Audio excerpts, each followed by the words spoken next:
நண்பர்கள் அனைவருக்கும் வணக்கம். இது உங்கள் ராம்குமார். இன்றைக்கி நம்ம வந்து எதை பற்றி பார்க்க போகிறோம் அப்படின்னா, வெளிநாடுகளில் ஒர்க் பண்ணிவிட்டு ஊருக்கு போகும்போது வந்து பார்த்திங்கன்னா அவங்கள ரிசீவ் பண்ண கூட ஆள் இருக்க மாட்டாங்க. ஒரு சில குடும்பங்கள் வந்து பார்த்திங்கன்னா எப்படா வருவாங்க அப்படின்னு சொல்லிட்டு ஒரு நாளைக்கு முன்னாடி கட்டி சோறு கட்டிக்கிட்டு வந்தாலும் நம்ம புள்ள வரப்போகுது அப்படின்னு சொல்லி வெயிட் பண்ணிகிட்டு இருக்கிறவங்களா இருக்காங்க.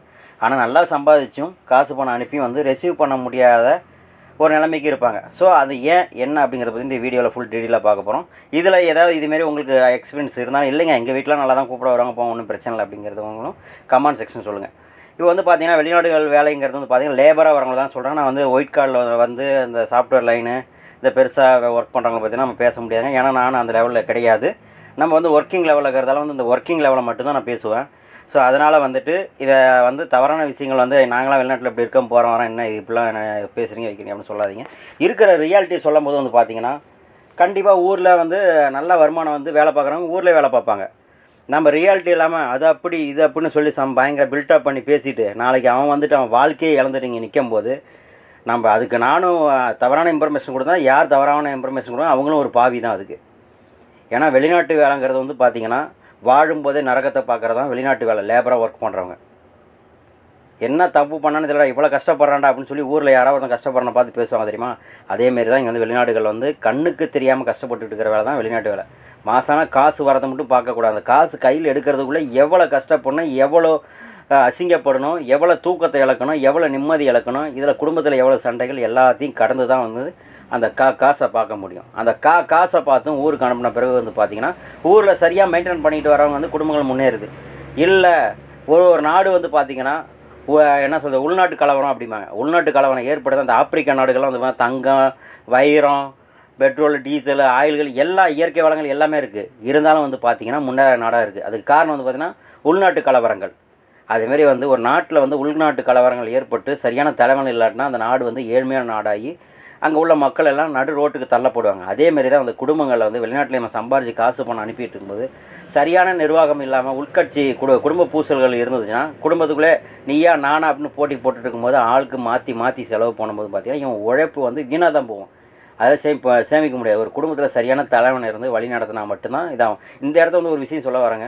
என்னென்னு வந்து பார்த்திங்கன்னா இந்த மதுரை சைடு தென் மாவட்டங்களில் உள்ளவங்களாம் வந்து பார்த்திங்கன்னா வெளிநாட்டுக்கு வராங்க, ஜம்முன்னு செட்டில் ஆகிறாங்க அப்படின்னு சொல்லிட்டு தான் அதை பார்த்து இளைஞர்கள் நிறையா வந்துகிட்டு இருக்காங்க. அதுக்கு காரணம் வந்து பார்த்திங்கன்னா அந்த காலங்களில் அவங்க வெளிநாட்டு வேலைக்கு வராங்கன்னா இவங்க அனுப்புகிற காசு வந்து பார்த்திங்கன்னா அவங்க துளி கூட எடுத்து செலவு பண்ண மாட்டாங்க.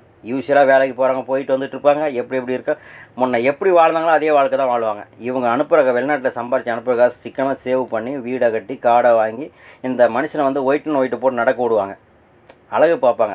அது மனைவியாக இருந்தாலும் சரி தான், இல்லை அப்பா அம்மாவும் சரி தான். அந்த பையன் கல்யாணம் ஆகிறதுக்கு முன்னாடி வந்திருந்தானா அவனை அந்த அளவுக்கு முன்னேற்றி வச்சுருப்பாங்க. இவன் அனுப்புவான், இதை செலவு பண்ணுவான், அங்கே போவான் இங்கே போவான் அப்படிங்கிற வேலையே கிடையாது தென் மாவட்டங்களில். அதனால தான் தென் மாவட்டங்களில் வந்து வெளிநாடுகளுக்கு வேலைக்கு சின்ன சம்பளத்துக்கு வேலைக்கு வந்தாலும் சீக்கிரம் முன்னேறதுக்கு காரணம் இவங்களோட வருமானத்தை அவங்க எடுத்து செலவு பண்ண மாட்டாங்க. ஏதோ எமர்ஜென்சி உடம்பு சரியில்லை அப்படின்னா தான். மற்றபடி இவங்க சம்பாதிக்கிறதெல்லாம் நகையிலையோ நிலத்திலையோ தான் போடுவாங்களே தவிர மற்றபடி வீண் செலவு பண்ணவே மாட்டாங்க. அதனால தான் வந்து தென் மாவட்டங்களில் வந்து வெளிநாட்டு வேலைக்கு வரவங்களுக்கு வந்து சீக்கிரம் முன்னேறாங்க. அதுக்கு காரணம் தென் மாவட்டத்தில் உள்ள தாய்மார்கள். அவங்களுக்கு இந்த டைம் வந்து நான் தலை வணங்குறேன். ஏன்னா வந்து பார்த்திங்கன்னா ஒரு ஆணோட வெற்றிக்கு காரணம் வந்து ஆண் வெளிநாட்டு சம்பாதிக்கிறது மட்டும் கிடையாதுங்க. அதை வந்து நிர்வாகம் பண்ணுற வீட்டில் அப்பாவாக இருக்கலாம், இல்லை அம்மாவாக இருக்கலாம், இல்லை மனைவியாக இருக்கலாம். அவங்க கரெக்டாக நிர்வாகம் பண்ணி உழைச்சா மட்டும்தான் அந்த குடும்பம் முன்னேறும். இல்லை நீ அனுப்பு, எனக்கு 1000 கொடு, உனக்கு 2000 கொடு, உனக்கு 3000 கொடு அப்படின்னு சொல்லிட்டு செருக செலவு பண்ணுறது தான் பெரிய செலவாக மாறும். அப்படின்னு ஆளுக்கு பங்கு போட்டு செலவு பண்ணும்போது இவன் சம்பாதிக்கும் அங்கே செலவு பண்ணும், இவன் சம்பாதிக்கும் அங்கே செலவு பண்ணும். அங்கே குடும்பம் முன்னேறாது. இவன் 10 வருஷம் ஆயுள் காலம் முழுக்க இங்கே வந்து வேலை பார்த்தாலும் அந்த குடும்பங்கள் முன்னேறாது. ஏன்னா குடும்ப பூசல், குடும்பத்துக்குள்ளே குழப்பங்கள் நடந்துக்கிட்டு வச்சுட்டு இருக்கும்போது இவனுங்க அந்த டெய்லியும் பிரச்சனைகளை கேட்டு வந்து இவனு நிம்மதியாகவும் இருக்க முடியாது. ஸோ அப்படி வந்துட்டு சம்பாரித்து அனுப்பி முன்னேறாங்க. இல்லை இப்படி தான் சொல்லி கஷ்டப்படுறாங்க. அப்புறம் என்ன இவன் காற்றுள்ள போலே தூற்றிக்குமாங்க. இவன் வெளிநாட்டிலேருந்து சம்பாரித்து அனுப்பும்போது கரெக்டாக சேவ் பண்ணிட்டு அதுக்கான வழிமுறைகள் ரெடி பண்ணிக்கிட்டுனா அந்த குடும்பங்கள் நல்லாயிருக்கும். இல்லை ஆளுக்கால செலவு பண்ணுறவங்க தான் இவன் முடிகிற வரைக்கும் பார்ப்பான். அப்புறம் முட்டி தேஞ்சு போய் நான் ஊருக்கு வந்து உட்காருவான். அன்றைக்கி வந்து ஓ மூஞ்ச நீ பாரு, என் மூஞ்ச நான் பாருன்னு அப்புறம் சோத்துக்கு சிங்கி அடிச்சிக்கிட்டு இருக்கிற குடும்பங்கள் நிறையா இருக்குது. ஸோ வந்து பார்த்திங்கன்னா வெளிநாட்டு வேலைங்கிறது வந்து பார்த்திங்கன்னா ரொம்ப ஈஸியெலாம் கிடையாதுங்க. புதுசாக வர பையன் ஒரு 3 மாதம் இதெல்லாம் பார்க்கும்போது பிரம்மாண்டமாக இருக்கும். ஐயோ அப்படி இருக்கிற பில்டிங்கு, இப்படி இருக்கிற பஸ்ஸு, இப்படி இருக்கிற ரோடு, அப்படி இப்படின்னு பயங்கரமாக பேசுவாங்க. ஆனால் வந்து பார்த்தீங்கன்னா 3 மாதம் முடிஞ்சிச்சுன்னா ஐயோ ஏன்டா வந்தோம் இவ்வளோ கஷ்டமாக இருக்குது அப்படின்னு. ஒரு நாளைக்கு வந்து லேபராக வேலைக்கு வந்தோம் குறைஞ்சபட்சம் 24 மணி நேரத்தில் 14 மணி நேரம் 16 டு 14 மணி நேரம் ஸ்டாண்டிங்கில் நின்னே ஆகணும். நிற்கிற வந்து சாதாரண நிற்க முடியாது, வெயிட்டுகளை தூக்கி ஆகணும், குனிஞ்சு மணிஞ்சு வேலை பார்க்கணும். எப்போ காஃபி டைமில் ஃபோன் பண்ணுறேன், சாப்பாடு டைமில் ஃபோன் பண்ணுறேன் அப்படின்னு வந்து எல்லாம் சொல்கிறாங்களே. அப்படின்னு காஃபி டைம் வந்து 1 ஹவர்லாம் நம்ம தரமாட்டாங்க. இப்போ காஃபி கடையில் நம்ம டீ கடை காஃபி கடையில் போய் உட்காந்துக்கிட்டு அரட்டை அடிக்கணும், 10 நிமிஷம் தருவாங்க. அதில் தான் யூரின் போய்க்கணும், தண்ணி பிடிக்கணும், தண்ணி பிடிச்சிக்கணும்.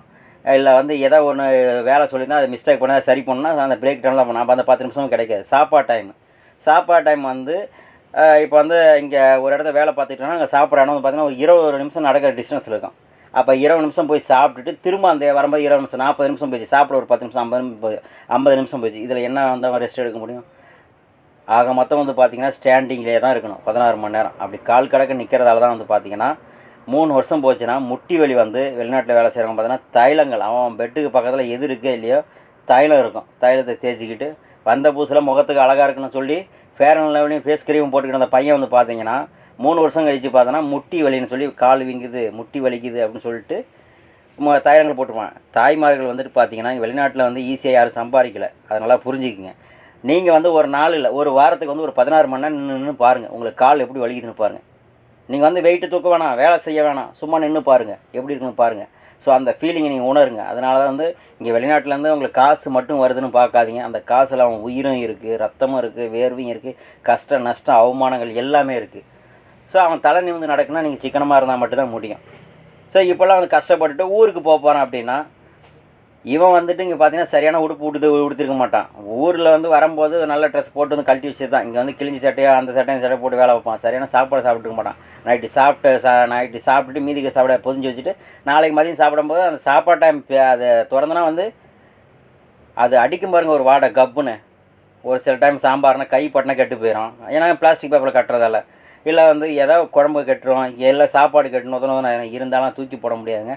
ஏன்னா நம்ம வேலை செய்கிற இடத்துல வந்து பார்த்தா ஹோட்டலோ இல்லை பெருசாக இருக்கும் ஏதோ ஒரு காட்டில் வந்து ஒரு கன்ஸ்ட்ரக்ஷன் சைட் ஆரம்பிச்சிருப்பாங்க, அங்கே போய் வேலை பார்ப்போம். நம்ம இருக்கிறத பசி ருசி அறியாதும்பாங்க. கெட்டதோ நல்லதோ அள்ளி சாப்பிட்டுட்டு அப்புறம் வீட்டுக்கு வந்து சரி அப்படின்னு சொல்லி ஏன்னா இருக்கிற காசு ஃபுல்லாக அனுப்பி விட்றோம் ஊருக்கு. அப்போ இங்கே என்ன இருக்குது காசு, அப்புறம் திரும்ப சமைச்சு தான் சாப்பிட்ணும். ஸோ அப்படிங்கும்போது இப்போலாம் வயிற்ற கட்டி வாய் கட்டி வீட்டுக்கு காசு அனுப்பிட்டு ஊருக்கு வரும்போது வந்து பார்த்திங்கன்னா இவனுக்கு ஒன்றுமே இருக்காது. எப்போ வந்த துணியோட தான் திரும்ப போவான். வந்திருக்க ஷூ இங்கே வந்து சேஃப்டி ஷூ அதெல்லாம் போட செருப்பு கூட தேஞ்சிருக்காங்க, செருப்பை தான் திரும்பவும் போட்டு போவான். அங்கே போகும்போது பார்த்திங்கன்னா ஏர்போர்ட்டு இங்கேருந்து எல்லாத்துக்கும் அது வேணும் இது வேணும் கனவு கண்டுட்டு நம்ம அப்பா அம்மாவை பார்க்க போகிறோம், குழந்தைய பார்க்க போகிறோன்ட்டு பல கனவில் போவான். ஆனால் அங்கே போய் ஏர்போர்ட்டுக்கு போய் இங்கே போகும்போது நான் வராமல் போகிறேன்னு இன்ஃபார்ம் பண்ணிகிட்டு இருப்பான். நல்லா சேமித்து வச்சுக்கிற குடும்பங்கள் என்ன பண்ணுன்னா, ஐயோ நம்ம புள்ள வருது, நம்ம போய் ஒரு காரை வாடகைக்கு பிடிச்சிட்டே போய் பிள்ளைய கூப்பிட்டு வரோம், இல்லை நம்ம போய் பஸ்ஸில் கூப்பிட்டு வரோம்னு சொல்லிட்டு ஏர்போர்ட்டில் வந்து நீங்கள் இங்கே கிளம்பாதுக்குன்னா எங்கள் வீட்டில் எல்லாம் என் பையன் வரப்போகிறான், என் புருஷன் வரப்போகிறான்னு சொல்லி அடித்து பிடிச்சிட்டு வந்து எந்தெந்த ஏர்போர்ட்டில் இருக்கிறாங்க அங்கே வந்து தேர் திருவிழா மாதிரி நின்றுட்டு இருப்பாங்க.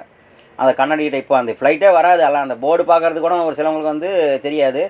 இப்போன்னு சொல்லி அந்த கண்ணாடி முன்னாடி அந்த எக்ஸிட் கிட்ட வந்து நின்றுட்டு இருப்பாங்க.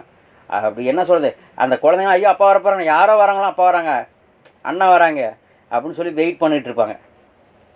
ஸோ இவன் கஷ்டப்பட்டதுக்கு அப்படி வெயிட் பண்ணிக்கிறத பார்க்கும்போது இவனுக்கு வந்து எப்பா அப்படின்னு ஒரு இந்த கஷ்டமெல்லாம் பனையாக பறந்துடும். ஆனால் வந்து பார்த்தோன்னா இதுக்கு எதிர்மறையாக ஒரு இதாக இருக்கும். இந்த காசு சேமிப்பு இல்லாமல் இவன் அனுப்ப செலவு பண்ணிட்டு இருக்கிற குடும்பம் என்னன்னா இவனை ரிசீவ் பண்ண கூட அங்கே வராது, எந்த ஏர்போர்ட்டும் ரிசீவ் பண்ண வராது. இவன் என்ன போனான் அனாதை பைலாட்டம் இறங்கி வந்து பாட்டு எல்லாம் மற்றவங்கள வந்து ரிசீவ் பண்ணுறதெல்லாம் பார்த்துட்டு ஏக்கத்தோடு இங்கே கஷ்டப்பட்டத வழிகளை விட வந்து அங்கே ஏர்போர்ட்டில் வந்து அனாதை நிற்கிற வழி வந்து சொல்ல முடியாது. கண்ணீரும் கம்பளையோடு வந்துட்டு சரி இப்போ நம்ம கொடுத்து வச்சது அவ்வளோதான் அப்படின்னு சொல்லிட்டு பேக்கையோ இல்லை ஆமாம் என்ன சொல்கிறது அந்த குடும்பம் ரிசீவ் பண்ணுறவங்க கூட வந்து ஒரு ஹேண்ட் லக்கேஜோடு வருவான். இவனுக்கு யாரும் ரிசீவ் பண்ணால் கூட ஒரு அனாதை பையன் நின்றுட்டுப்பான். இவன் பார்த்தா 40 கிலோ 50 கிலோ ஈத்துட்டு வருவான். வந்து பார்த்துட்டு யாரும் இல்லையா அப்படின்னு சொல்லிட்டு அங்கேருந்து வந்து பப்ளிக் பஸ்ஸை பிடிச்சி அங்கேருந்து எங்கெங்கே போனோம் போயிட்டு அப்புறம் ஊருக்கு போன பிறகு எல்லாத்துக்கும் இவன் பங்கு கிட்டுட்டு வச்சுட்டு அங்கே போனால் 10 நாளுக்குள்ளே அந்த அது கடன் இது கடன் அப்படி இப்படி இவன் என்னத்துக்கு வந்தான், உடம்பு சரியில்லாம வந்தானா, கை வலிக்குதா கால் வலிக்குதா என்னப்பாச்சு ஏதாச்சும் சாப்பிட்டியா வச்சாங்க, இங்கே இவ்வளோ கடை இருக்குது அங்கே அவ்வளோ கடை இருக்குது அப்படின்னு சொல்லிட்டு திரும்ப வந்து அவனை பேக் பண்ணி அனுப்புகிற வரைக்கும் அவன் நிம்மதி இருக்காது. தயவு செய்து சொல்கிறேன், வெளிநாட்டில் உங்கள் பிள்ளைங்க வேலை செய்யணும், சம்பாதிக்கல ரிசீவ் பண்ண வந்து ஏர்போர்ட் நில்லுங்க. ஏன்னா அவன் கஷ்டங்களை வந்து சொல்ல அளவுக்கு இல்லாத கஷ்டங்கள் அப்படிலாம் கஷ்டப்பட்டு தான் வரான். மறு ஜென்மம் எடுத்து தான் ஊருக்கு வரும். வாடும்போதே நரகம்னா அது வெளிநாட்டு வேலை மட்டும்தான். இளைஞர்களே படிச்சுட்டு ஒயிட் பாஸில் வர மாதிரி தான் வாங்க. இல்லை லேபராக வந்து அங்கே போய் சம்பாரிச்சிலாம் வச்சுலாம் ஜாலியாக இருக்கலாம்னு சொல்லிட்டு யாராவது சொல்கிற தப்பான இன்ஃபர்மேஷன் கேட்டு வெளிநாட்டுக்கு வராதிங்க. ரொம்ப ரொம்ப கஷ்டப்படணும், உங்கள் வாழ்க்கையை இழந்துருவீங்க. ஸோ அந்த அளவுக்கு கஷ்டமான வேலை தான் வெளிநாட்டு வேலை. நீங்கள் நினைக்கிறவங்க ஈஸியாக இருக்காது. முடிஞ்ச அளவுக்கு ஏர்போர்ட்டில் வந்து பிக்கப் பண்ணுங்கள். பயணங்கள் தொடரும். நன்றி, வணக்கம்.